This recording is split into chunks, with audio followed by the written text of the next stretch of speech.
Corporate दुनिया के इस एपिसोड में आज हम बात करेंगे गोल्ड के स्टार परफॉर्मर बनने की। दुबई में सोना सस्ता क्यों है, इस जानकारी की।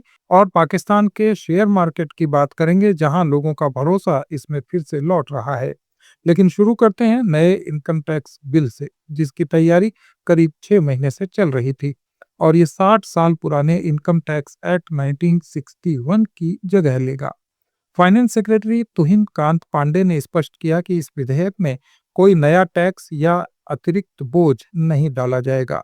नए कानून को टैक्स पेयर के लिए सरल और समझ में आसान बनाया जाएगा।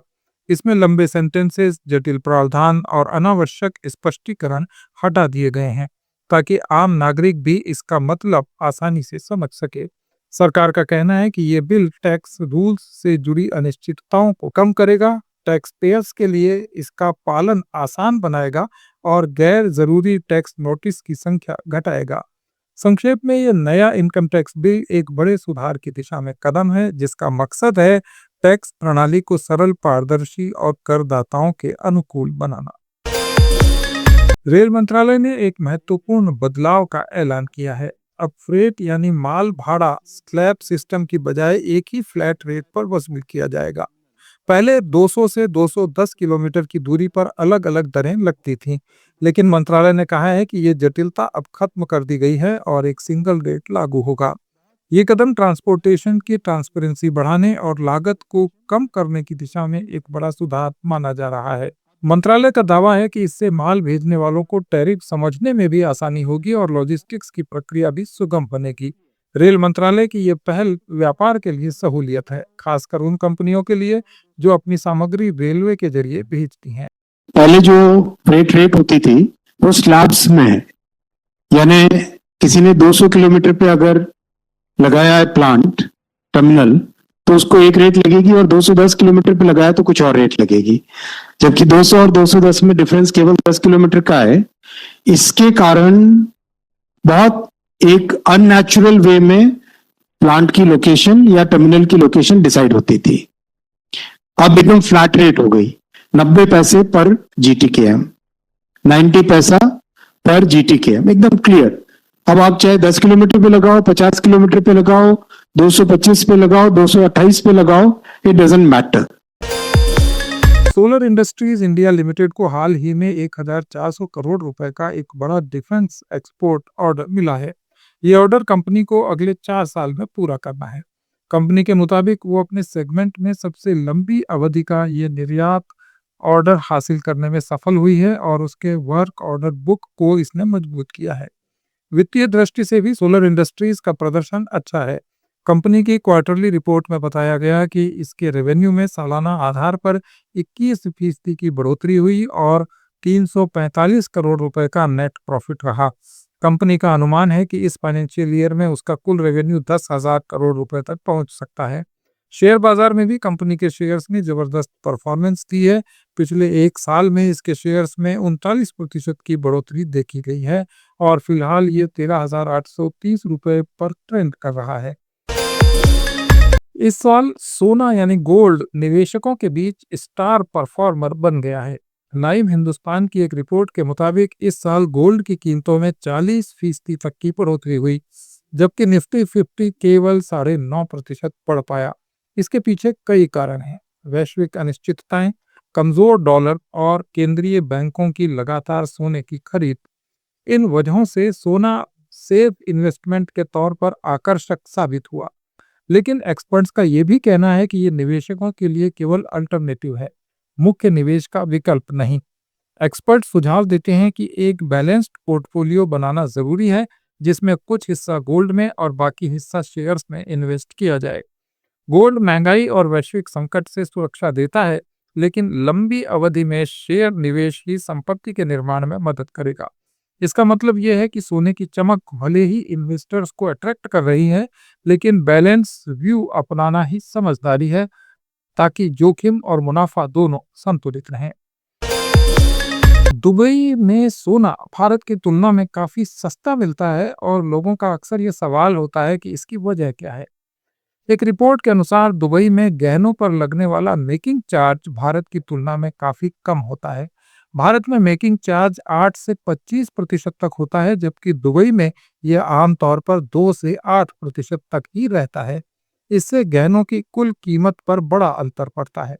दूसरा महत्वपूर्ण कारण यह है कि दुबई का गोल्ड मार्केट सीधे इंटरनेशनल स्पॉट प्राइस से जुड़ा होता है, इसलिए वहां सोने की कीमतें विश्व बाजार के बराबर रहती हैं, जबकि भारत में टैक्स और दूसरे शुल्क के कारण कीमतें बढ़ जाती हैं। दुबई में गोल्ड पर टैक्स भी बहुत कम लगता है। वहीं भारत में इंपोर्ट ड्यूटी, जीएसटी और ज्वेलर्स मार्जिन के कारण सोना महंगा हो जाता है। इस वजह से कई यात्री दुबई से सोना खरीदने में रुचि दिखाते हैं। हालांकि भारत में दुबई से सोना लाने के कुछ नियम लागू हैं। पुरुष यात्री बिना किसी शुल्क के अधिकतम 20 ग्राम सोना ला सकते हैं, जिसकी कीमत 50,000 रुपए तक हो सकती है। महिलाओं और 15 साल से कम उम्र के बच्चों के लिए ये सीमा 40 ग्राम और 1 लाख रुपए तक की है। इन सीमाओं से ज्यादा सोना लाने पर यात्रियों को कस्टम ड्यूटी चुकानी पड़ती है। कम मात्रा पर 6% तक और इससे ज्यादा मात्रा पर 10% तक ड्यूटी लगाई जा सकती है। इन सभी कारणों से दुबई में सोना सस्ता मिलता है, लेकिन भारत में लाते समय नियम और ड्यूटी का ध्यान रखना बहुत जरूरी है। देश में आधार प्रणाली में बड़ा डिजिटल अपडेट आने वाला है। यूआईडीएआई जल्द ही आधार 2 लॉन्च करने जा रहा है, जिसमें पहचान के लिए क्यूआर कोड और फोटोग्राफ का इस्तेमाल किया जाएगा। अब आधार कार्ड पर नाम, पता और 12 अंकों का नंबर छापने की जरूरत नहीं होगी। यूआईडीएआई के अनुसार नया सिस्टम डिजिटल वेरिफिकेशन को बढ़ावा देगा और फिजिकल कॉपी की जरूरत को कम करेगा। यूजर्स अपने मोबाइल ऐप के जरिए अपने आधार की पहचान तुरंत कर सकेंगे।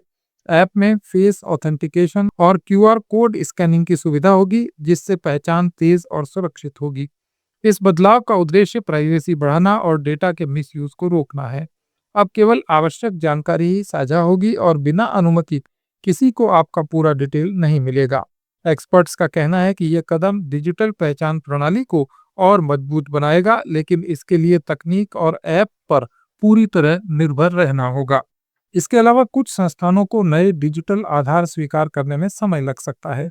यूआईडीएआई का कहना है कि यह नया आधार एडिशन लोगों की सेफ्टी को ध्यान में रखते हुए डेवलप किया गया है और आने वाले महीनों में इसे देश भर में लागू किया जाएगा।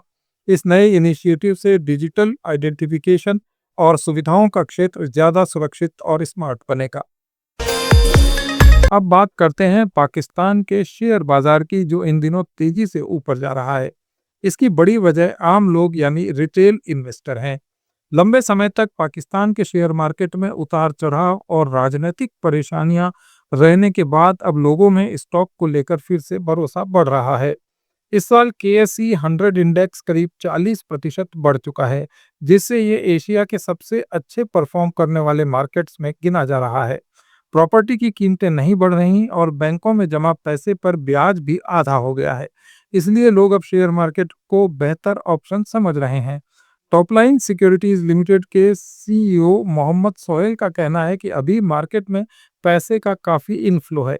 जब तक ये पैसा किसी और जगह नहीं जाता, मार्केट ऐसा ही मजबूत बना रह सकता है।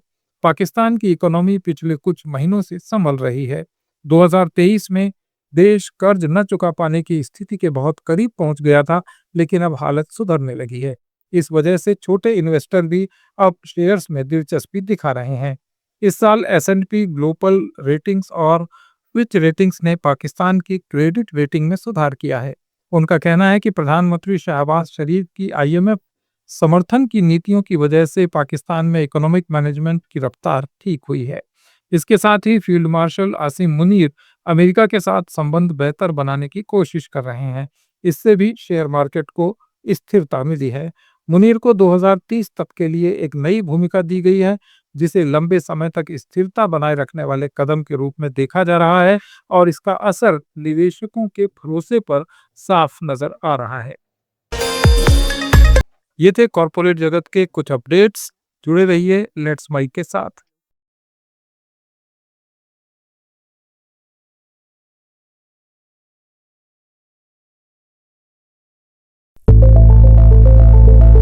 It's time for news. It's time for more than radio. Presenting the first radio news app, Let's Mic. Let's Mic, a news-based app on your phone where you get to watch and listen